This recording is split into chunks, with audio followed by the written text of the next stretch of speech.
Hey everyone, I'm making this video. I watch a lot of bushcraft and outdoor videos on YouTube, and I've learned a hell of a lot.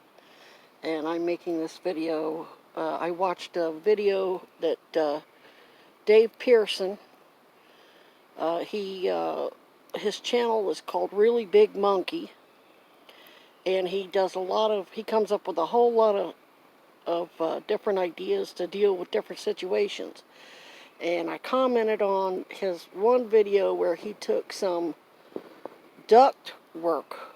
I guess, I don't remember how many inches in diameter it was. It was insulated duct work. And it was similar to what you would use for like a dryer. It was very flexible, very lightweight.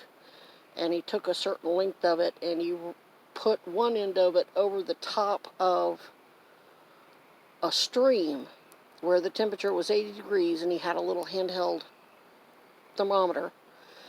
And then he had a small fan, and he put it the other end and ran it into his tarp tent. And before he turned the fan on, it was 90 degrees in the tarp tent. And then after he turned the fan on and pulled that cool air off the top of that water through the duct, it dropped it down to 80 degrees.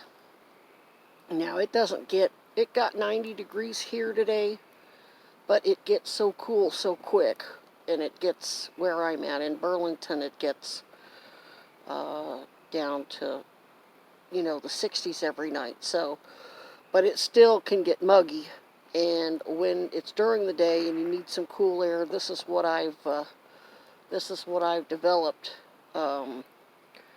Which is going to be hard for me to flip the camera around to show. I thought I could flip this camera. I'm using my phone. I did not invest in a fancy camera system because I wasn't sure. It's a lot of hard work to come out here and camp. If you watch bushcraft videos and think, ooh, it looks easy, I'm going to go do it. No, let me tell you, you're going to find mussels in places you didn't even know you had places.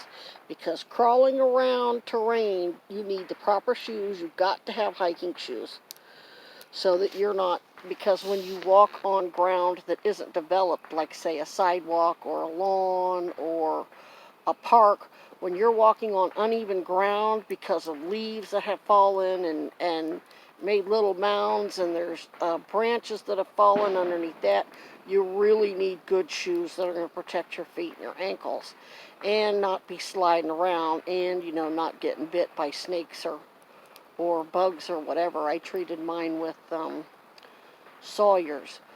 And then the other thing I noticed was you use a whole lot of different mussels because you don't have tables and chairs. And I did have a camping chair, but I still have to bend down on the ground to pick everything up. And I just bought a tent. I wasn't going to build a bushcraft shelter with the bugs and the humidity. It's not in this heat.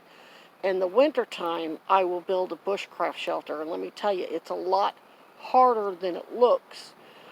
These guys that go out and build these bushcraft shelters, like Joe Robinette, Matthew Posa, TA Outdoors, Survival Lily, they're built.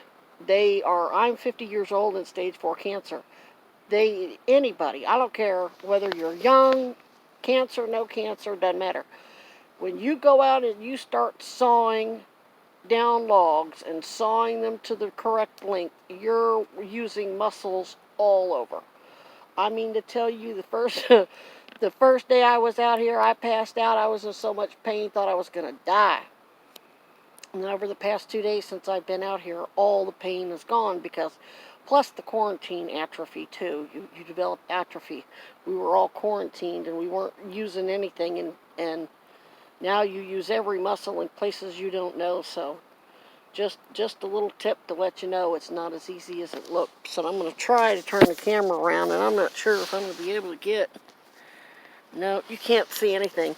I'm going to make a different video. I'm going to have to turn the camera around on my phone so I can show you I got a little USB powered fan, and it's only a couple ounces. And then I have different lanterns that also act as power sources. You can charge your phone with it or use it for a light.